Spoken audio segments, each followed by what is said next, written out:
Hi, welcome to the Conversation of Mass, where we converse about Mass. This is the third part of a four-part series diving into the four states of matter. Today, we will converse about gas. But before we get into that, we have a little bit of a bonus segment, which we like to call story time. Bringing us back to the daycare days. Bringing us back to the day. I wasn't in daycare for very long. I was in You it for weren't in daycare? You never went to. Where did you go? I don't think so. I don't know. I'm not How do really you not sure. remember? Because I don't remember anything past like 4 years ago. That's a problem. That is problematic. Well, I mean, I That's can if I called choose long-term memory specific loss. things, but yeah, I think I might have. Did you go to like But a maybe kid it's care just program, because maybe? I don't even know, to be honest. But That's interesting. but You should ask back your to family. okay.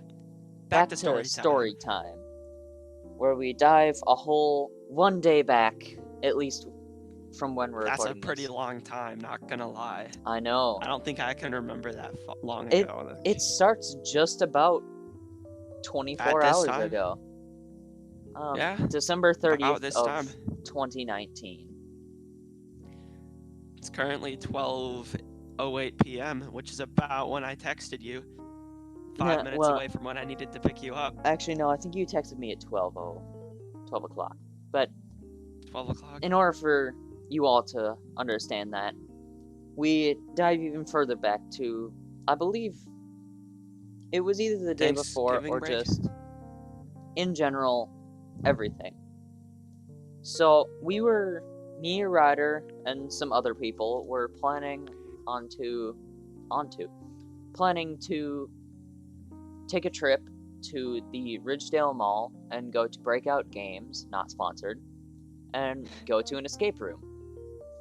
We had... Which, yeah, right up our alley. We love escaping from rooms. I've been kidnapped like several times, so I'm pretty good at them. Yeah. I know where they hide the weapons. Also, I'm really we know good how at to fight forging back. keys. Yeah, you just get like some good putty and then stick the Breaking key out in a it, duct tape and then... isn't too hard. Oh, breaking You just out. bite it. Okay. Yeah. Yeah, and then you just kind of cry until he comes in the room, and then you just wham bam punch him down, and then you escape. Oh, bam, bam. That was our escape room experience. Yeah, No, just that's about it. Story time over. Ta-da, woo.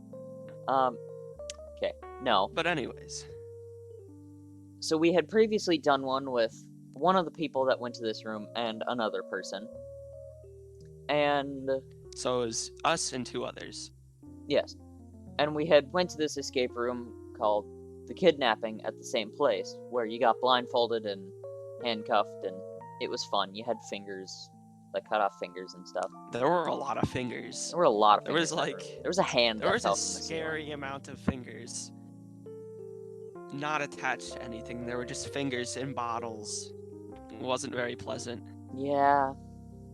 But that led us to eventually come back to that place yesterday, where we went to do a room called the Mystery Mansion, where the whole point is you're in, well, a mansion, and the owner has been killed, something along the lines of that. To be honest, Bang, bang, banged with the old 6-shooter. Well, actually, it was just bang, bang, but Milo went bang, bang, bang. Anyways, the amount of gunshots doesn't matter. No, it really doesn't. But we had planned the night before that I was getting picked up by Ryder, and the room was supposed to start at 2:10. So I was figuring, okay, I know the roads are a little snowy, but I'll get picked up around an hour to an hour and a half before we leave, which would be like 12:40, 1 o'clock. Well, I get out of bed at like, I don't know, sometime a little before 12 o'clock. I get up and I go eat some breakfast in my kitchen, which is not in the same room as my iPod. And I come back 15 minutes later. It's currently 12:16 on the clock. I find a notification from Ryder on Snapchat. I look at his text from 12 o'clock saying, "We'll be there in 15 minutes."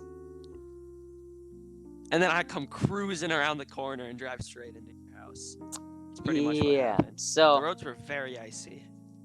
I replied, "Well, crap, I just finished eating."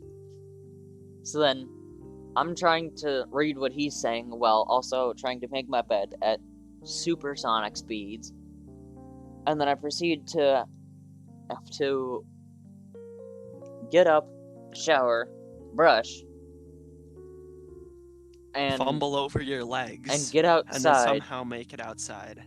in approximately -1 minute. Approximately -1 minute. I mean, that does make sense because you were supposed to get out there at 12:15 and you made it out at 12:16, so... Oh no, I -1 wasn't minute. out at 12:16. I was out like a little before 12:30. Well, that's pretty rough. Anyways, Well, yeah. we went to go pick up another friend, and then we were on the way to the escape room. And this is where the story gets interesting. So, my mom is pretty specific about the way we present ourselves sometimes. So she has these little mint strips, and me being me, forgot to brush my teeth that morning, so I decided to eat one. That is the most horrendous thing I've ever put in my mouth. So then I decided to give one to Caleb and say, hey, try this. Caleb, why don't you tell the viewers about your experience with the Listerine mint strip? It was okay. So, I mean, I can see how some people use it, but I don't know if it was just those strips or just the flavor of it, but it tasted and smelled sort of like Listerine, like what you would get from mouthwash. Well, yeah, because it's a Listerine mouth strip. Well, I know, but I'm getting to the fact that it did not taste like Listerine. It tasted like...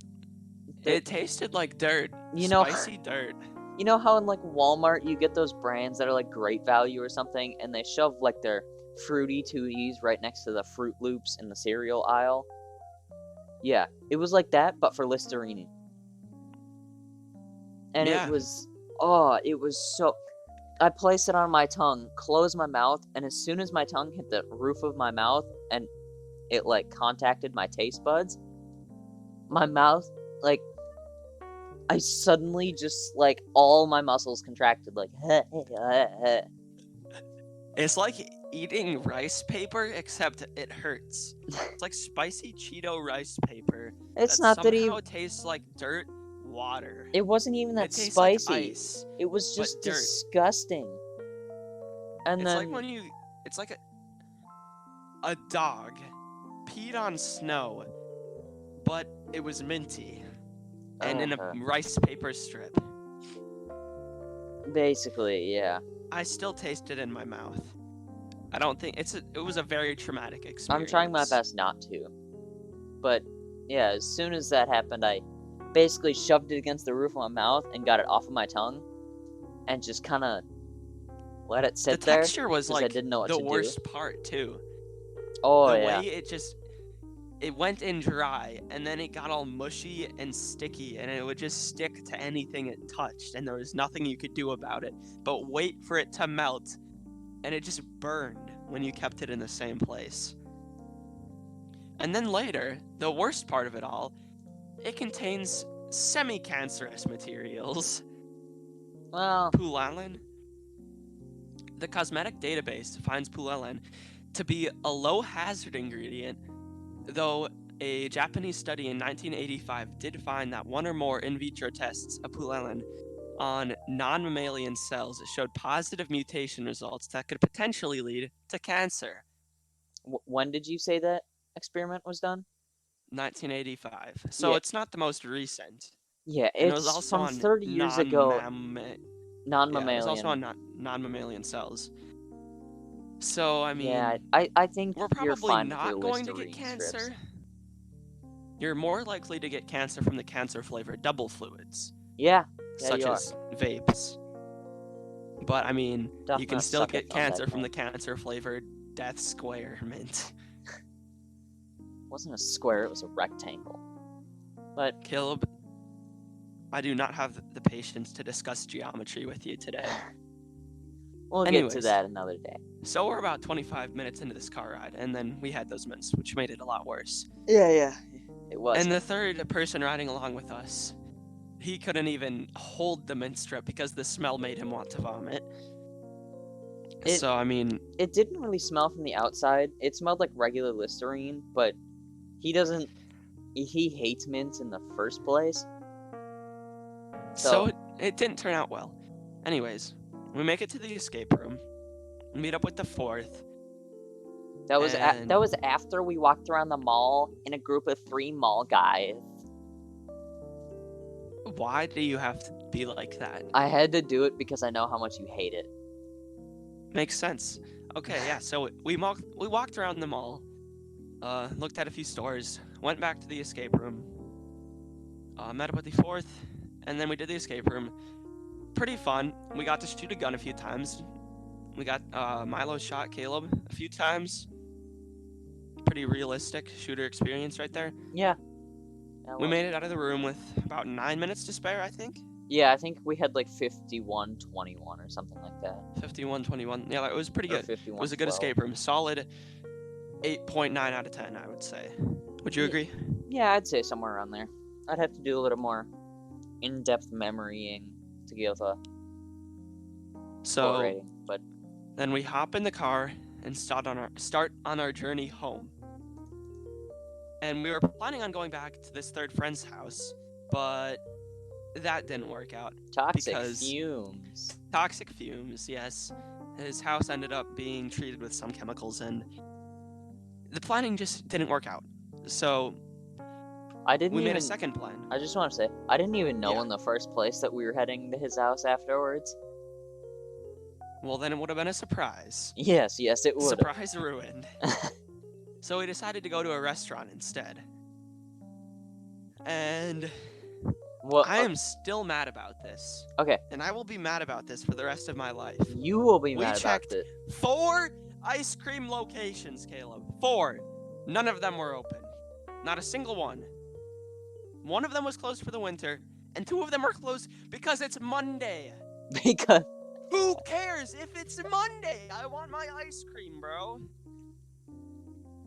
Anyways, all of the ice cream places are closed, so we decided to go to Culver's instead. In Culver's, we all order our stuff. We sit down, and I noticed that I didn't get any fries. Yeah, because you switched yours for cheese curds, which you specifically requested. I did specifically request it, but it was instant regret. Because although I really do like cheese curds, I cannot resist fries. So I proposed a deal to Caleb, because he did receive fries. I said, Caleb, I'll trade you 1 fry for 1 cheese curd. I heard nothing, so then I took all of his fries. Yep.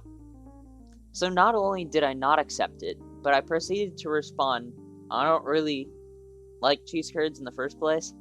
I mean, they're okay, but yeah. And then he proceeds to take half my Potatus Crinklus. Potatus Crinklus.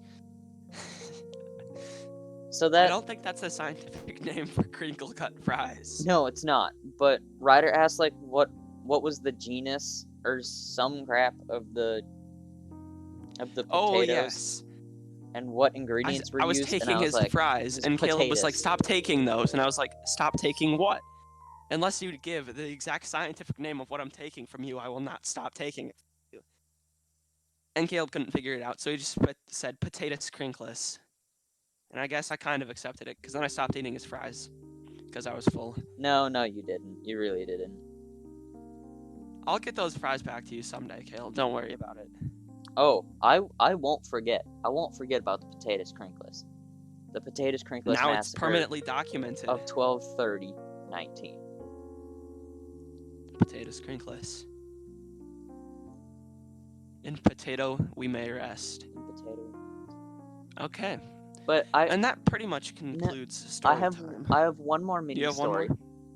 Well, what did we, Ryder? I want to see if you can recall. What do we do the moment we left Culver's? I complained about ice cream more because I really wanted my ice cream. So I went to Caribou.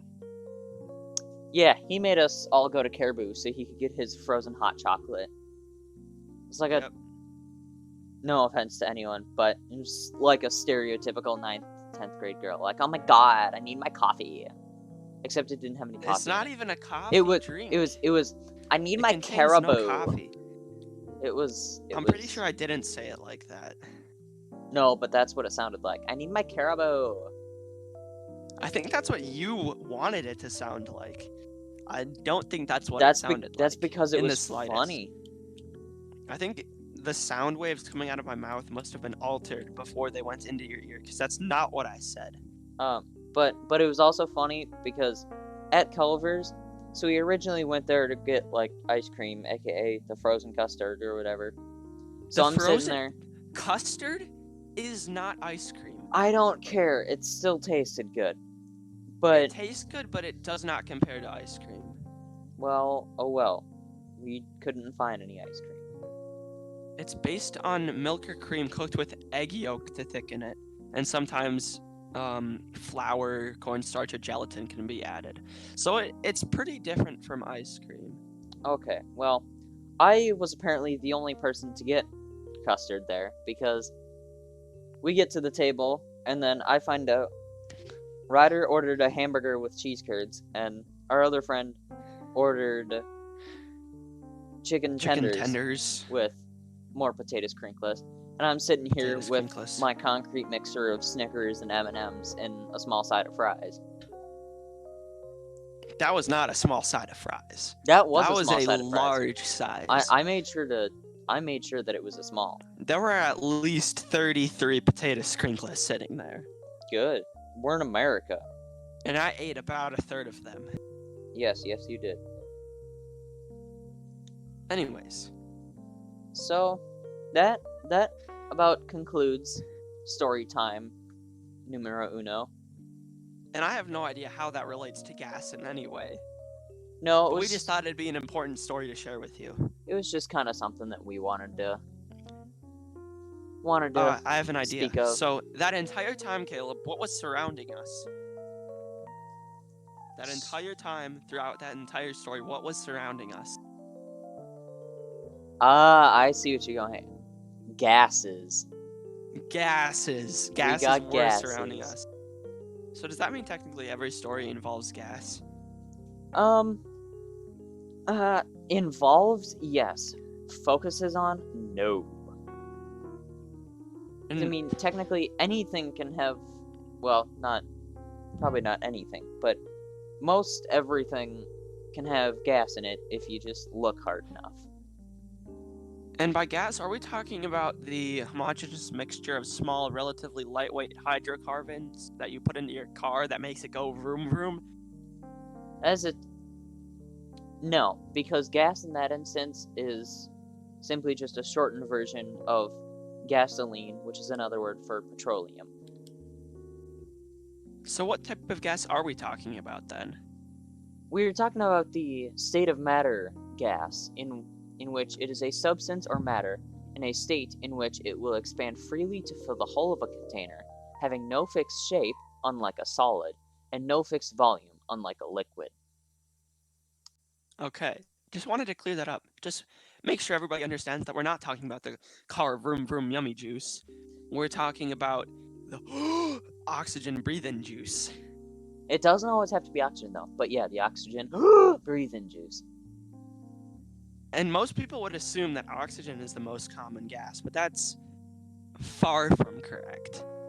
Actually, what is it, Caleb? What is the most common gas? I don't know it off the top of my head, but I'm pretty sure it's nitrogen. I think it is nitrogen, and at least for our atmosphere, it is nitrogen. It makes up about 72%, I think, of our atmosphere. That's a large portion, considering the fact that we don't. It is. Yeah, it makes up a whopping. What is nitrogen even used for? That's a good question, because we sure don't breathe it in. Well, it can be used for like liquid nitrogen, but that's not nitrogen gas. Liquid nitrogen is. Liquid nitrogen is used for a lot of things. Has a very low boiling point, so it's all. Yeah, it's really cold. Yeah, it produces a lot of steam and gas at room temperature, and also really hurts when you touch it. Yeah, Speaking of I've that, had to get like a wart that was in the center of my hand frozen off with that, and it kind of stung a little. so we had a demonstration involving liquid nitrogen on the last day before winter break. Yeah. And our very, very large-brained acquaintance, Andy Hackett, decided it would be a good idea to reach his hand in and grab out a frozen banana. Wait, what? Yeah, Did he so, actually do that? yeah, part of the demonstration, our teacher, Miss Bush, she put a completely ordinary banana into this styrofoam vat of liquid nitrogen to freeze it, and then she took it out with the proper safety equipment, obviously, Yeah. and then hammered a nail with it because it's so frozen Banana hammer. that you can hammer a nail with it. And then she set it down on the table. And then Andy walks over about 2 minutes later, picks up the banana, and then produces the loudest screech I've ever heard in my life. His hand was like blue afterwards. I totally thought you meant that he stuck his hand in the liquid nitrogen to grab the banana. He stuck his hand near the vat of liquid nitrogen to grab out the banana. Okay. And I touched it about 10 minutes after he did that, and it was still really cold. I just tapped it, and it stung a little bit. So I can't even imagine what Andy felt. I didn't even But that's know just that another happened. day in Andy Hackett's life. Yeah, it was probably around like 3:26. So it was after the bell rang, and you probably rushed out the door in classic Caleb get to the bus as fast as I can fashion. Actually, this year I've been a lot more nonchalant about it because although mine is the first in line, that also means that it's it's the last to leave in the first round of buses. So I'm like a lot more chill about it. Plus, there's a lot less people on my bus this year. Last year it was packed. On the topic of school buses, why aren't there seatbelts in school buses? I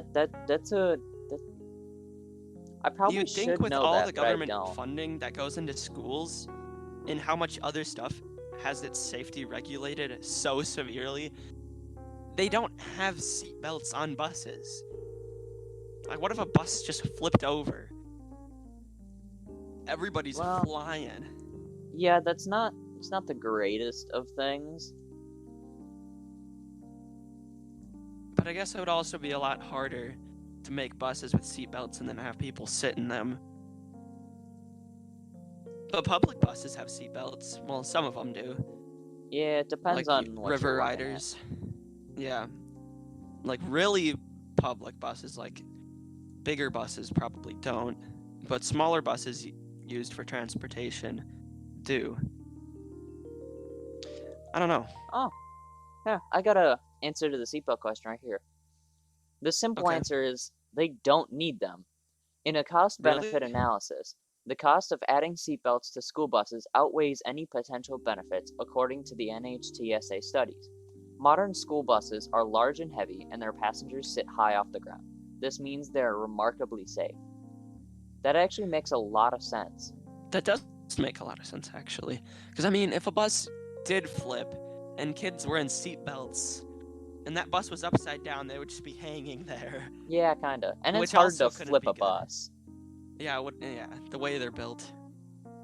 And the NHTSA, for those of you who don't know, stands for the National Highway Traffic Safety Administration. So that makes a little more sense. Okay, I have one more proposed thought that I want to go over.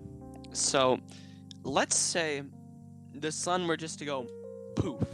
Like the sun is just gone. And humans are still alive for at least about 5 minutes. We're assuming that humans have some sort of mechanism to survive that, because, I mean, everybody would instantly freeze, but... Well... And then, also, the core of the Earth is gone. It's frozen. Yeah, if that were to happen, everything would freeze fairly quickly. So, if the freezing point of oxygen and nitrogen, which makes up most of our atmosphere, is about 63 or less Kelvin, which, I mean, it would definitely be colder than that on Earth if there's no heat coming from the core or the sun. Well, 63 then- Kelvin is really close to absolute zero. A It Kelvin is is pretty close. fairly small. Well, technically it's the same as a degree of Celsius, but still, Yeah, really, really small. very small. Would all of the gas surrounding us become solid? Because Oh. technically, it is possible to achieve solid oxygen and solid nitrogen at those temperatures. I mean, so what you're really looking for here is also the same title as a John Martin song by the name of Solid Air. Solid air. And the thing is, it really depends on how you look at it, because one, I don't know if the atmosphere would be able to survive if everything were to have frozen, because I just simply don't know how the atmosphere works that much. But either the individual particles in the air would freeze to create little tiny solid air rocks, Solid air or rocks. or if it would become, because I don't think it would become one solid thing, because as you go up further up in the atmosphere, you get a less dense, Yeah, you have less pressure. you get a less dense, part of the atmosphere, which means that there would be less stuff to create the solid. Yeah, that'd be interesting. So then, could you technically model that on Earth by creating a room, for example, that could reach these temperatures? Or is it not possible to achieve such a cold temperature on Earth without any other variables? I mean, no, I'm pretty sure scientists have gotten really close to absolute zero, which would be 0 Kelvin. But Okay. no, it can't be that hard to create cold temperatures in a chamber. But Yeah, the lowest temperature naturally recorded was 184 Kelvin. yeah, the closest to absolute zero anyone has reached is around 150 nanokelvin, which is like, I don't know, it's 0 point, a lot of zeros, and then 150 Kelvin. So pretty much instant death, if you were to go into that. Yeah, basically. And the group ended up receiving the 1997 Nobel Prize for Physics. Why not the Nobel Prize? Is there a Nobel Prize for chemistry? I don't know, but I think chemistry kind of falls under the same effects of physics. Okay. It's just that, like, the physics class in high school tends to base itself off of physical Yeah. forces. But Okay, before that makes sense. before we end this, I have one more, not really One a more. story, but one thing that I've thought of throughout this is, I remember hearing a story a long time ago about the first organism to start ever producing oxygen a long time ago. And basically, this was at a time in which, well, how do I say this? This is in a time of which there wasn't any oxygen in the atmosphere. It was all other chemicals, like, Space goop. sure, space goop. But this first bacteria, known as the cyanobacteria, or blue-green algae, became the first microbes to produce oxygen by photosynthesis, perhaps as long ago as 3.5 billion years ago, and certainly by 2.7 billion years ago. And I remember hearing about this story, and I just remembered the fact that, well, every oxygen was basically poison to everything. Like, everything at that time. And it basically killed a lot of organisms. So I just thought that was a fancy little... Yeah, how different would today be if we never evolved to breathe oxygen? Would we have evolved to breathe in some other substance, or would we all be dead? Or would we not even be humans because humans revolve around oxygen? Or would humans just start up revolving around a different chemical? Yeah, well, that's all history now. That's all history, and we're not about history in here. I have one more pressing, very, very important topic, Caleb. What you got? Flatulence. Okay. Can I reference what you called this in the first place? What did I say? No, don't say it. Don't say it. You know what I'm talking about. Don't say it. Don't say it. Okay, I just want to say, not on recording, but off recording, Ryder's reference of the word anus has increased by 1. Increased by 1. I said the swear word. The forbidden anus word. Hey, there's 3 on recording. Oh, man. We're gonna have to start an anus count. Oh, I have one. It's in my Oh, head. you do? Oh, in your head. That doesn't really count. You should write it down somewhere. Sure, I'll have to But listen back to intestinal the gas episodes. that's been passed from the anus. What if your intestinal gas wasn't passed from the anus? What if it came out of your any other hole on your body? Any other orifice? What if it didn't come out at all? What if you just didn't have a butt? Are you saying what if you just slowly became a balloon as you lived throughout your life? Pretty much. That would be very interesting. Your body just fills with gas. Either the human body would evolve a way to reduce the amount of gas in the body, or we just wouldn't live very long. Probably the latter, but every time you drank a soda, you would slowly die because all of that carbon dioxide in the soda has nowhere to go. I mean, would you just burp then a lot more? I'm not really sure, because I don't know what causes the difference between the two. I think a burp is before it's reached any intestinal areas. Okay, that makes sense. When there's so much air in your stomach that you just bleh. So that sort of concludes our third part of our 4-part series. Wait, it does not. It does not? I found one more very important fact. Flatulence can actually be used as a different type of noun. The flatulence characterizing his writings. It means inflated or pretentious speech or writing. So I'm gonna go around saying everybody is flatulent. Everybody is what? You're so flatulent.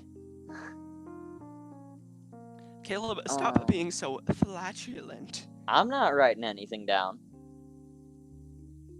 I don't know what you're accusing me of. Well, it doesn't have to be writing. It can be any action that's inflated or pretentious. Oh, okay. Well, which you definitely do all the time. Okay, that was the last pressing matter. Gas. Matter. A. B. C. D. E. Okay. Well, I hope you've enjoyed learning about gas and flatulence. Have a good night, and think mass. Think mass. Good night, everybody.